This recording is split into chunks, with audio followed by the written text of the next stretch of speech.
It's time now for Countywide, a special presentation of Yavapai Broadcasting News. Join News Director Paul David and News Editor Philip Catafamo as they talk with our community's leaders, newsmakers, and people in the know. You'll hear about the hot topics in Yavapai County that affect all our lives. And now here's today's Countywide.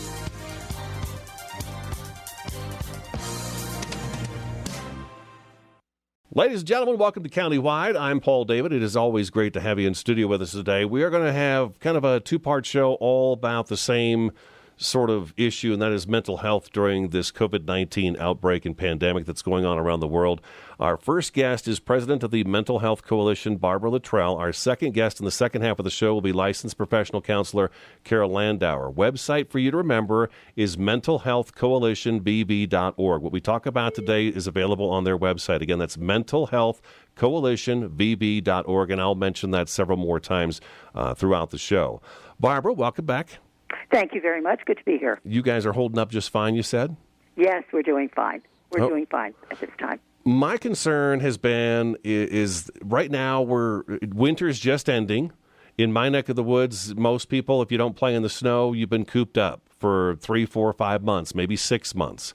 Now it's been a few weeks where we've been social distancing and trying to get people to kind of stay home and away from each other. And now we're going to be doing it for an entire month. So another 4 weeks at least of asking people to stay away from each other and just stay in their homes.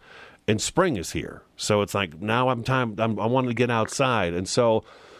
And then you look at the world numbers and how many people are infected, how many deaths have been attributed to COVID-19, and it's all very overwhelming. Elderly population, maybe they don't have internet or they don't have access to the internet, and now everything is being done pretty much online across the world as well.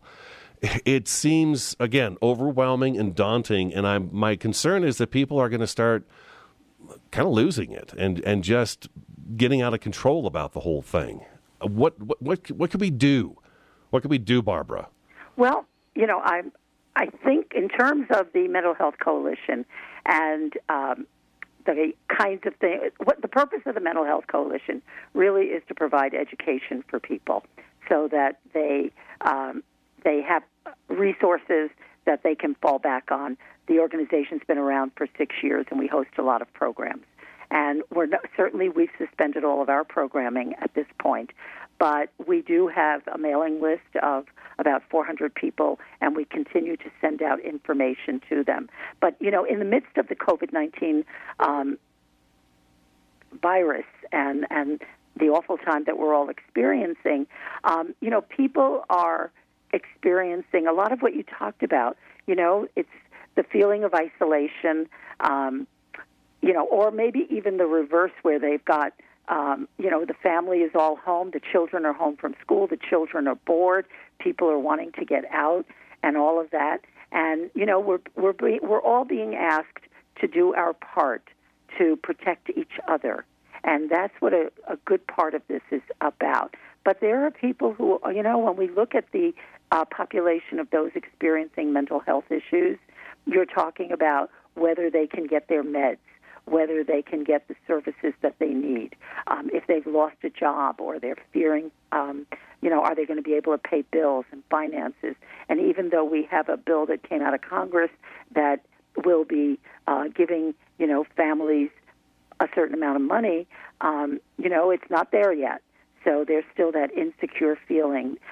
So when we look at things like anxiety, depression, grief, that people might be experiencing for people who are dying, or if they have a loved one in prison and they're hearing all about the fact that prisoners being close together, those that are incarcerated, become a higher risk group. Whether or not they have medical coverage, whether the coverage they have will suffice. Where do they go? I mean, you've got a lot of these issues that people are dealing with that can lead to breakdowns and collapses. And, the stress can be really overwhelming, which can result in things like domestic violence, drug overdoses, substance abuse. People who are on their way to recovery can relapse in a time like this. And so the ripple effect of all of this on the mental health community is great. I mean, if someone is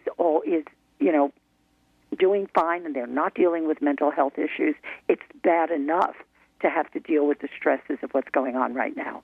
But when you have people who have that compounded by having a mental health issue that they are on a daily basis dealing with and trying to maintain some balance in their lives, this can be devastating, And also the people who are being asked to do things they've not done before. I mean, teachers may teach online, but now with the school closed and teachers being told all your courses are online, that can be extremely stressful. Mothers having to do homeschooling. I know there was one cartoon that I saw, a little joke that said, I have two kids I'm homeschooling. One has already been suspended and the other's been expelled. Right, yeah. I realize you have to have a little bit of humor in all of this. But, the stress that is being put on people is enormous. And so it's important to recognize that we need to protect ourselves, our loved ones, and our communities. And so when we're being asked to stay home, we need to find ways to manage that time. And, whether it is online support groups, certainly being computer savvy is an advantage because at this point there are so many things that you can be doing online. But it also becomes an enormous resource. And, I did want to mention, 4 specific resources that people can go to get some of their questions answered. One of you mentioned the Mental Health Coalition, vv.org, and that's our website for the local coalition, and we will have a list. We have a list of resources there that people can refer to. But I would also refer people to NAMI.org. NAMI, N-A-M-I, is the National Alliance on Mental Illness, and they have a hotline that you can call from 10 a.m. to 6 p.m., which is 800-950-6264. But if you go to their website, they have a long list of what to do in a case, in the situation that we find ourselves in, so that if people are in a situation where they've lost someone to the coronavirus, what do they do? And there are groups that they can contact for support. I think the biggest word at this point is going to be support, because people need to know that someone cares and that they're not alone and someone is out there who can give them advice and what to do. And NAMI has huge lists of places that you can contact, whether your question is about your health coverage, whether it's about your business that might be suffering. You may have had to close your business at this time, or whether it is about even just asking whether people who have a mental illness are at a greater risk of contracting COVID-19. Some of the situations or some of the circumstances, if someone is a smoker or they don't have health insurance or they're homeless or they're incarcerated or they're elderly, these can put people at greater risk. So, looking at the resources is really, really important. And if anyone is in an emergency situation, there is a new Arizona number.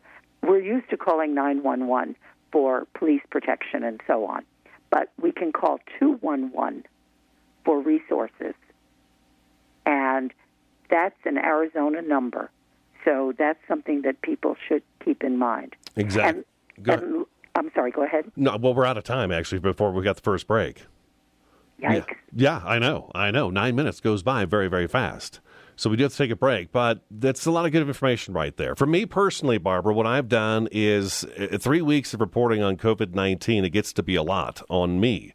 And so what I've done is instead of looking at the world, I'm looking at Yavapai and Coconino counties, and my world has gotten much smaller. So I feel like I need to work on Yavapai and Coconino County stuff, take care of the folks that listen to us, and then I'll worry about the world later. But right now, I just want to make sure all of us are doing well. Okay, Barbara, we're out of time. Sorry about that. But the websites, again, are Mental Health Coalition. VV.org is one of the websites. There's NAMI.org, too, that Barbara was just talking about, NAMI.org. And then when we come back from break, licensed professional counselor Carol Landauer will join us in studio. Stick around, Countywide back in just a couple minutes.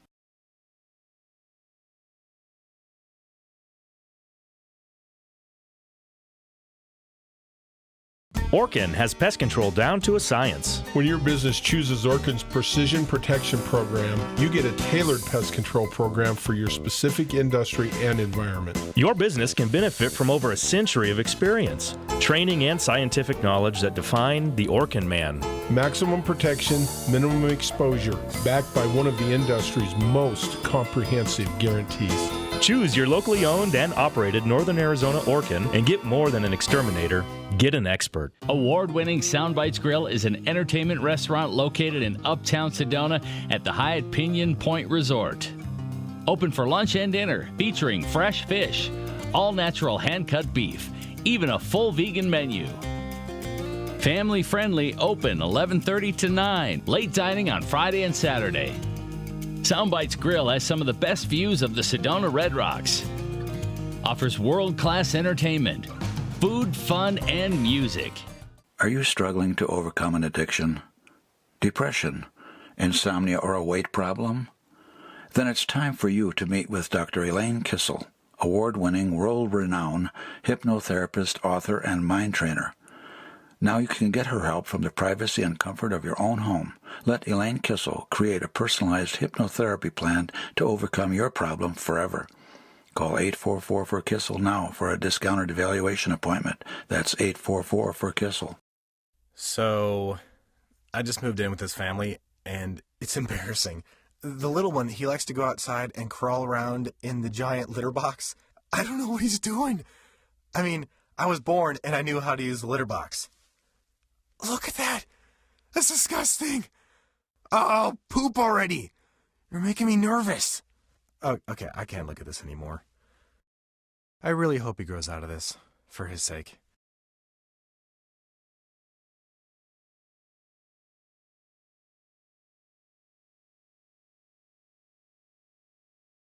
Welcome back to Countywide. Barbara Litrell is gone off the show. Right now, I'm sitting down with licensed professional counselor Carol Landauer, who likes to be, as far as I know, CC, right? That's right. Yeah, CC. So CC Landauer, licensed professional counselor. Again, we're talking about mental health on today's show. The world is a very stressful place right now, and anybody who thinks it isn't is, I don't know, but it is a very stressful place, and I see it in different areas, and CC's here to hopefully give us some ways to kind of calm ourselves and to think a little more positive and move forward with our lives over this next month that we're being asked to pretty much stay at home as much as possible. Welcome to the show, Cece. Hi, thanks so much. What can you do to help us out through this historical event? Okay, so I think the question that we're asking is, how do we bear this? How do we bear this sort of profound uncertainty we feel, that we're facing a mortal threat. We're facing, many of us, because of loss of jobs, financial security, we're loss of our routines and things that we sort of based our lives upon are now gone, and from that could be privation of even food, and as we know that all the memes out there about toilet paper. How do we carry on in some sort of vital and meaningful way in the face of all this? And I guess what I want to start with is a perspective shift, because it's so easy to feel crushed and overwhelmed if we just stay in this in that place of loss and fear. And it's not that loss and fear are feelings that we shouldn't be feeling. That's natural. Of course we're going to feel those feelings, and I believe we need to make space for them, and we need to let those feelings arise. But at the same time, we need to also know that even though the details of what's happening are unprecedented, in terms of this global pandemic, the underlying patterns of what we're facing are very ancient. I mean, we humans have been experiencing kinds of losses and fears and uncertainties and mortality, sickness, these kinds of privations since the dawn of time. And I believe that humanity knows, in italics, we have a knowing inside of us, a strength and a courage and a resourcefulness inside our being that knows how to bear this. And in some ways, modern humanity has forgotten that. We've sort of created the illusion of control, like with science and our modern way of life. We sort of thought we have the answer. We can create and expect safety because we're so modern and rational and advanced. But that has always been an illusion, and we're now finding that out. And instead, I hope, in a way, we're returning to something so much more fundamental and essential inside ourselves, because that illusion of safety made us fragile, or made us feel like we were fragile. And I don't think we are fragile. I actually think that humanity is extremely strong, and we wouldn't still be here. We've been very adaptable, and we've been very hardy in our struggle against life, in our struggle of life against unlife. That's the way John Steinbeck worded it. So one of the things I'd like to say is to tap into that, for us to tap in to that strength. And paradoxically, the path to that is through our vulnerability. It's through acknowledging our vulnerability. Vulnerability and fragility are not the same thing. And it's only through sort of the radical acceptance of our fears and our pain and our grief and our vulnerability in the face of uncertainty. Only through that path of vulnerability will we get into our deep heart's core and find there love for ourselves, love for each other, love for life. It creates that sort of sense of what we treasure and what we value and what we're tethered to, and the meaning of it all. And in that place, I think what we have throughout history found a kind of courage and strength and resiliency that we didn't know we had. Does that make sense? It does. It does. We've seen it from time. The most recent I see that I can recall is 9/11, where it was this huge tragedy that occurred. The in Haiti, the hurricanes we've seen, the tornado damage, and it is an amazing thing to see how we are all just kind of living our daily lives and just going about our business, and we've got our routines, and then all of a sudden something comes in and it throws that out of whack. And for some people, that's just too much. But then you see everybody come together and rebuild and work together, and you get all these great stories about all these heartfelt moments that have taken place and people helping people, and you realize we're going to be okay. That's right. It leads us to a place of, the destruction leads us to a place of creation. It's kind of empowering. Yes. Yes. Well said. And the idea is that if you feel overwhelmed by the loss and the pain, and again, I want to make it clear, don't suppress that. Don't try to avoid those feelings or escape them, because when we try to do that, we generally cause more problems than we started with, in that avoidance. But we want to make space for those feelings. We want to observe them, notice them, be curious about them, and hold them in kindness and compassion. Have compassion for ourselves and for each other, that we're feeling this together. But at the same time, we don't want these feelings to dominate us, to hook us and drag us into the abyss. So we have to make space for the opposite, because there is more to life than just this. And if we open the lens of existence, we find that there is still, even now, more. There is still beauty and goodness and love and joy and affection. And as you're saying, if you just turn on the TV, you can weep with watching the heroism of our first responders and our doctors and our nurses and our volunteers, and how people are, stepping up to sacrifice, for each other. And there's such beauty there. And we can take strength in that. And And so to go back to sort of just the philosophy of it, this idea that life has always entailed living on the edge between light and dark, between chaos and order, between the known and the unknown, and learning to live on that edge, between certainty and uncertainty, between the sweet and the sad. That is where we find our humanity, and that is where we find our compassion and our vitality for existence. And when we try to run from that, when we try to avoid, the darkness, we're depriving ourselves of the totality of being, and that is that's a shame because we want to live in the totality of it all, even in the pain, because that is where again we will find our wholeness. That is part of what it means to be human. I'm going to read you a real quick poem, a line from a poem. I love this poem. Let me take a break. We've got to take a quick 2-minute break, okay? And let's finish up with that. Let's put that at the very end. Can we do that? Okay, so again, Arizona statewide, the number to call is 211. That's been established since COVID-19 came around to Arizona. So 211's got a lot of great information for you on there. Also, listen, folks, we're Mental Health Coalition BV.org. Mental Health Coalition BV.org. If you know somebody that needs some help, go there. There's a lot of resources there as well. We've been talking with Barbara Litrell, the president of the Mental Health Coalition today, also licensed professional counselor Carol Landauer. CC is on the line with me right now. Stick around, Countywide back in just a couple minutes.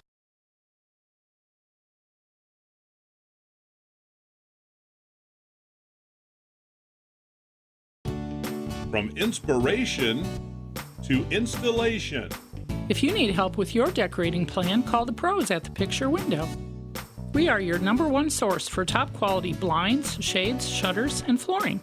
We've been in business here for 41 years, and our delightful sales staff has decades of experience. We're the locally awarded Best of the Best in both Sedona and the Verde Valley. Don't pass up a free estimate on your project. Call the Picture Window now. Paul Stanley here with Stanley Steel Structures. We offer shade structures that provide style, value, and performance. Our Equinox louvered roof opens and closes to give you the ultimate patio experience. We also offer Alumawood shade covers that looks like wood but lasts like steel and never needs painting or maintenance. Visit us at StanleySteelStructures.com. Contact us today and be covered tomorrow. Stanley Steel Structures. Let us add some space to your place. Been hearing about the crazy benefits of CBD? Find out how CBD can help you at Sedona's #1 resource, CBD Sedona. Come in for a free consultation and let our trained medical staff help you find the perfect product for you. Pain-relieving salves, full-spectrum oils, honeys, teas, cookies, and even CBD for pets. Ready to feel fantastic? Come on by CBD Sedona today.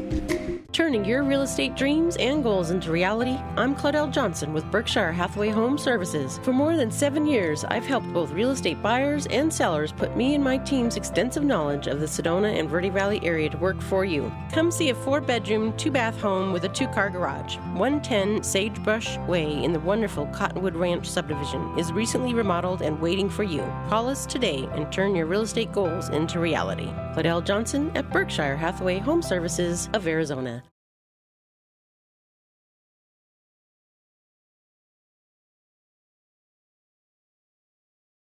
Welcome back to Countywide. We've got just a few minutes left in the program. CC Landauer is on the phone with me, licensed professional counselor. We're talking about mental health during the COVID-19 outbreak that's going on around the world right now. So, CC, you had a poem, and then some ideas to how we can help ourselves throughout this historical event. Exactly. I was just going to read 3 lines from this poem called "In a Dark Time," and it starts out, "In a dark time, the eye begins to see." And then it continues, "That place among the rocks, is it a cave or a winding path? The edge is what I have." And that is sort of just reiterating the point I was making, that we're living on the edge between chaos and order, between hope and despair, and that's okay. And we can hold both. We can hold this edge with love and compassion and belief and faith in ourselves that we have the strength and courage to get us through. And on a nuts and bolts level, I'm just encouraging people to sit quietly, to literally sit down, be still, be quiet, and ask yourself, what do I need? What do I need right now to help me bear this? And if you can't figure out what you need, then maybe that's the help you need, to help someone figure that out. And then take a tiny step, just a tiny step in the direction toward what it would take to get you what it is you think you need. Help is just a phone call away. Barbara gave you some wonderful resources to reach out to. Please keep talking to each other. If you're feeling frustrated, if you're feeling overwhelmed, if you are losing your patience, and a lot of us are in very close quarters with our loved ones, we may be losing patience with each other. Please try to express yourself in words rather than taking it out in other ways and acting out towards each other. And as we keep talking, that'll help us to sort out our feelings and to, again, feel compassion for each other and what we're going through so we can share it and share the burden. And you also be the one that someone can turn to. You can turn to others for help, and you be the shoulder that someone else can lean on. And be flexible. We have to adapt. Our old routines are no longer going to work, and so just flow with that. Keep your sense of humor as much as possible, even in the darkest times. Please seek sources of joy and succor. They're out there. Music and nature and beauty are still there for us to enjoy and be with. And be with your feelings, be with each other, and know that essentially when we sink into our hearts that we are embodied love, and that there is nothing that love and compassion can't hold, even in these dark times. Thank you so much, Cece. Again, website for you, mentalhealthcoalitionvv.org, mentalhealthcoalitionvv.org. In the state of Arizona, this phone number was developed in response to COVID-19. A lot of resources listed on it, and you can talk to someone there. It's 211. 211 is the phone number. Very simple. That is today's Countywide. As always, we want to thank you so much for listening. Hope it helps. We'll talk to you again next time.